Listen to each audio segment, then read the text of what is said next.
Recebendo dentro do Balanço Geral a enfermeira do SAMU, a Luana Bueno Garcia, e também o Edenilson, dois enfermeiros do SAMU que prestam excelente serviço à comunidade. Eu queria agradecer pela presença de vocês e a oportunidade da gente levar ao público de casa esses ensinamentos que sejam básicos, né?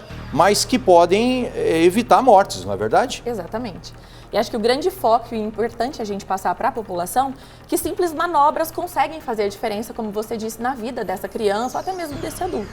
Então as manobras são muito simples e a gente precisa que isso seja divulgado em massa. A manobra é a mesma para qualquer tipo de engasgamento? Porque a principal dúvida da pessoa está engasgada, se engasgou com o quê? Pode ser com leite, um pedaço de carne, não é verdade? Exato, perfeito. Essa é uma pergunta muito comum. Um brinquedo. Independente da causa, se a gente identifica uma asfixia, que é aquela dificuldade respiratória, a gente vai fazer a mesma manobra.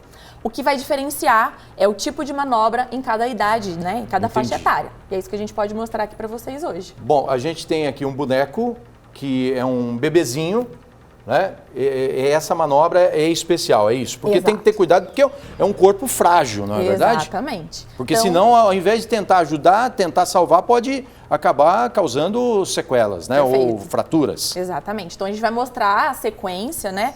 E acredito que o mais importante está na fase do reconhecimento, e isso a gente vai falar para todas as vítimas. Então é importante que a gente saiba reconhecer, né? Existe o sinal universal do engasgamento nas vítimas maiores ou adultos, que é quando a vítima leva a mão, né, em torno do pescoço, ou dá aquele sinal indicando um desconforto.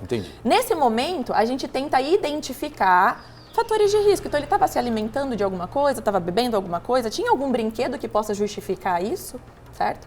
Identificou e suspeitou, na criança a gente tem uma dica muito importante, que a criança ela vai ficar assustada e imediatamente ela começa a mudar de cor, né? Então a gente vai tentar perceber agora na criança que houve o engasgamento e agora a gente vai mostrar a manobra. Então olhei lá para aquela criança, vi o olho assustado, ela está mudando de cor e tinha essa história de um possível engasgamento. O primeiro passo, suspeitou ou tem certeza que imediatamente acione ajuda. Isso é o mais importante, a gente saber acionar os meios de forma correta. Então diz que o 192, lá você vai ter, primeiro, né, que abrir um atendimento, explicar onde você está, isso é muito importante a gente sensibilizar a nossa população, explicar o endereço, ter um endereço para que a nossa equipe chegue mais rápido. Em seguida você vai falar com o médico, né? Então no SAMU 192 você vai falar com o médico que imediatamente pode começar a te explicar as manobras para você ter tranquilidade de iniciar. Se a pessoa estiver sozinha, o que ela faz primeiro? Ela vai tentar salvar a criança, porque essa é uma dúvida minha, por exemplo, como pai. Vai tentar salvar a criança ou vai ligar? Ou chama alguém? Porque no desespero você vai começar a gritar, chamar vizinhança, quem estiver próximo, não é verdade? Está super correto. Primeiro você grita por ajuda, mas o que é uma grande facilidade no nosso dia a dia é o nosso telefone ter um viva voz. Então eu consigo fazer as duas coisas ao mesmo tempo. Eu disco o 92, coloco o viva voz e simultaneamente faço a manobra. Tá certo. Isso é muito legal. Como que é o procedimento? Então vamos lá, a primeira coisa é a gente identificou, pedir ajuda, estou ligando para o serviço, a gente vai posicionar esse bebê, lembrando que a gente aqui está demonstrando vítimas menores de 1 ano, que são os bebês. Ele vai ficar com a barriga para baixo e o mais importante, a cabeça tem que estar mais baixa que o corpo. Nesse momento, a gente tem uma quantidade, então é recomendado que a gente faça 5 golpes entre as escápulas, que são essa região mais alta das costas do bebê. Então a gente vai fazer 5 golpes. Nesse momento, Sandro, é muito comum a gente ter o medo, né? Por ser um bebê muito frágil, mas é importante que a gente faça uma pressão para que realmente a manobra seja efetiva. Entendi. E é importante que todo mundo entenda que isso não é o final da manobra, isso é uma metade da manobra. A segunda parte da manobra continua com o bebê agora de barriga para cima e a gente fazendo a compressão entre as linhas do mamilo desse bebê, como o Edenilson está mostrando aqui para vocês, também por 5 vezes. Com os 2 dedos. Com os 2 dedos bem no centro do tórax da criança. Aí ele está repetindo para vocês entenderem, mas é aqui que a gente termina o primeiro ciclo de manobra. Nesse momento a gente olha para o bebê, busca por sinais de desengasgamento. Se ele não volta a respirar, não volta a chorar e continua acordado, desesperado, eu retorno e começo de novo a manobra. Continuo fazendo 5 golpes nas costas. Terminou 5, eu imediatamente começo a 5, que a gente chama, no termo técnico, compressões torácicas. E o mais importante para deixar claro, principalmente para os pais, que naquele momento vão estar assim desesperados, é que se alguém tiver a calma de conseguir fazer as manobras, eu estou fazendo o melhor naquele momento que tem para essa criança, né? Então, fazer a manobra é importante. E é importante deixar claro que a manobra ela deve ser realizada somente durante o período em que a criança permanece consciente, acordada, né? Mantém os olhos abertos. Essa criança, em qualquer momento do engasgamento, perdeu a consciência, então ficou inconsciente, fechou, parou de responder, as manobras mudam. Então, a gente precisa evoluir com as manobras de parada cardíaca, que aí seriam somente as compressões torácicas. Claro, a gente vai demonstrar aqui para ficar mais fácil, mas idealmente colocar numa bancada ou até mesmo no chão para iniciar as compressões torácicas. O Denilson vai mostrar. Vamos pôr no chão para mostrar, fica melhor. Então, se essa criança perdeu a consciência, imediatamente eu ligo de novo para o serviço de saúde e atualizo o quadro dela de que agora não é só mais o engasgamento, e sim, ela está inconsciente e imediatamente inicio as manobras de compressão, tá? Porém, agora somente na região torácica e não mais fazendo a manobra de desobstrução, porque agora ela já está inconsciente. Entendi. Se a criança voltar, começou a chorar, é o sinal de que... Perfeito. Esse é aquele choro que a gente quer ouvir, que mostra que realmente a criança voltou a respirar e aí a gente não precisa mais das manobras. Continuo ligando, se tenho condições e optei por levar, né? Isso acontece muito, né? Às vezes quando o serviço chega, os pais já retiraram a criança do local. Entendi. É importante que a gente tenha a noção de que a manobra é mais importante do que o correr com essa criança, né? Então que a gente tenha essa clareza sobre como fazer as manobras. Bom, a gente está vendo outros dois bonecos aqui, um representa, são todas crianças. Esse é a criança, porque a gente vai mostrar. já viu jovem morrendo engasgado.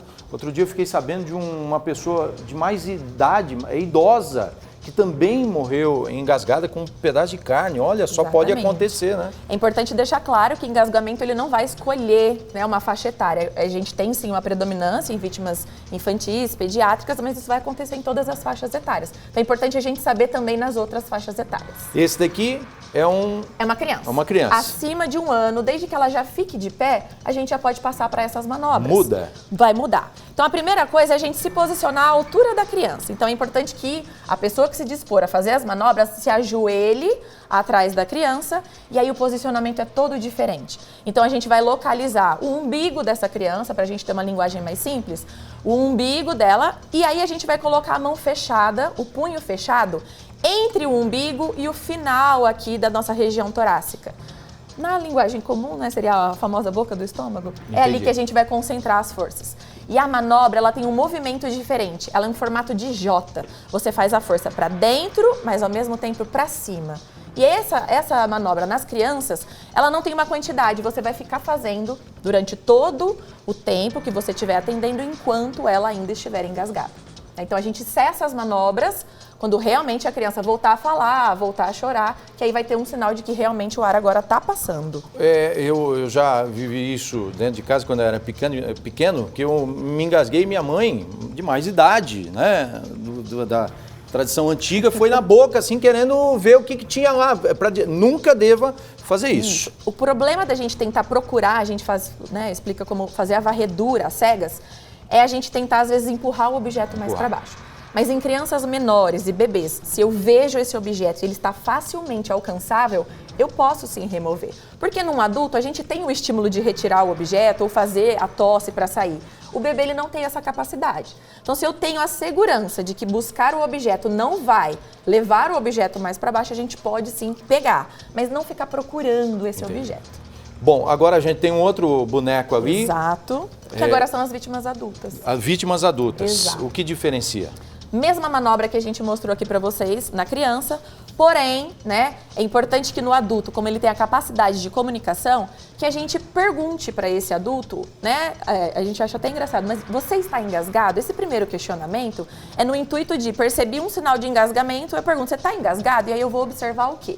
Enquanto essa vítima ainda consegue falar, tossir, e essa tosse ainda está um pouco, né, a gente percebe que é uma tosse efetiva, a gente entende que o ar passa. Então, nesse que a gente chama de obstrução parcial, não é recomendado ainda iniciar as manobras, porque eu ainda entendo que o ar está passando. Entendi. A partir do momento que eu questiono o engasgamento e ele dá só um sinal, tenta tossir, a tosse não sai, tenta falar, pode começar a ficar cianótico, ficar roxo, a gente tem o start, então, para iniciar as manobras. Então, as manobras, a gente vai sempre se posicionar atrás da vítima, né? A vítima tá aqui toda desesperada, e aí a gente vai fazer a mesma posição, tá? Tenta entrar com as pernas, para caso essa vítima perca a consciência, ele consiga segurar. Localiza o umbigo, né? A vítima vai estar desesperada. Posicione, e aí é o mesmo movimento. Tem que ter esse impacto, né? A gente não pode fazer uma manobra muito leve, porque a ideia é isso mesmo, tentar jogar o objeto para fora. Mas nem muito forte. Não muito forte. E aí é uma coisa que é difícil a gente conseguir medir Sim. isso, né, em força, mas tem que ser suficiente para que a manobra pegue o ar que está dentro do pulmão e jogue o objeto para fora. Essa é a função.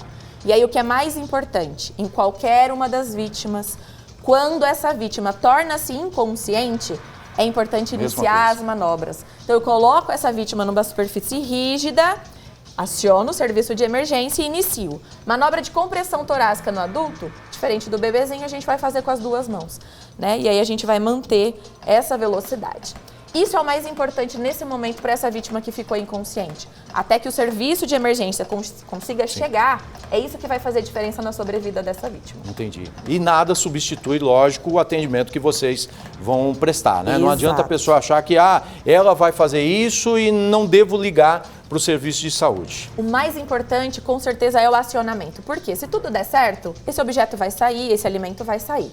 Porém, se isso não sair, eu preciso de cuidados avançados, Sim. que é o que o serviço vai fornecer. Então, independente, né, da gravidade inicial, ligue para o serviço de emergência, até no intuito de tirar dúvidas de como fazer as manobras. Tá certo. Eu queria agradecer a presença de vocês, né? É importante a gente alertar a população sobre esse problema, que pode acontecer, a gente não sabe quando, a gente torce para que não aconteça, mas pode acontecer. É importante você ficar atento. Em outras oportunidades, vocês voltam aqui. Nós Tá bom? agradecemos. Para orientar a população. Muito obrigado. Obrigada. Uma Tchau, ótima tchau. tarde, bom trabalho.